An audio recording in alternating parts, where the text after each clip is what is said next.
Rejoice in the Lord, Philippians 4:4. By Pastor John Frederickson. My wife's father and I are both real football fans. We can joyfully talk about football for long periods of time.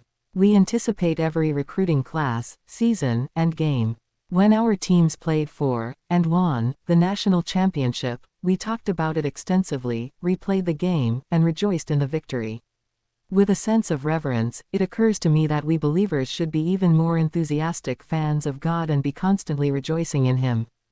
In Philippians 4:4, Paul tells us to rejoice in the Lord always, and again I say, rejoice.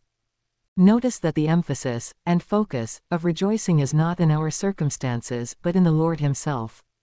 A study of the Scriptures reveals there are many aspects of the Lord that should produce rejoicing in us. Jeremiah wrote about how mercifully God deals with sinful man. He said, "It is of the Lord's mercies that we are not consumed, because His compassions fail not, they are new every morning." Lamentations 3:22-23. David wrote, "The Lord is merciful and gracious, slow to anger, and plenteous in mercy." Psalm 103:8.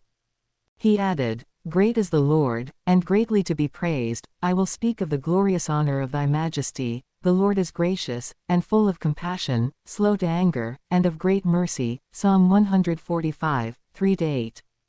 Likewise, Moses said, "The Lord is long-suffering, and of great mercy, forgiving iniquity and transgression, and by no means clearing the guilty." Numbers 14:18.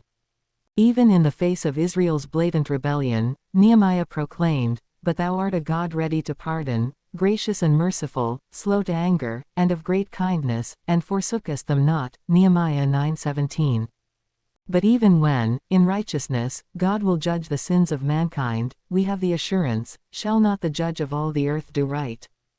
Genesis 18:25. Many passages describe God's holiness, righteousness, power, omniscience, and love. For example, God commendeth His love toward us, in that, while we were yet sinners, Christ died for us. Romans 5:8. After we trust in Christ, we have the assurance of eternal security, and on our behalf, He is able to do exceeding abundantly above all that we ask or think. Ephesians 3:20. Throughout today, we should exalt the Lord in songs of praise and rejoice in His greatness. Doing so will not only glorify God, but it will also draw us closer to Him and give us a greater appreciation for our salvation.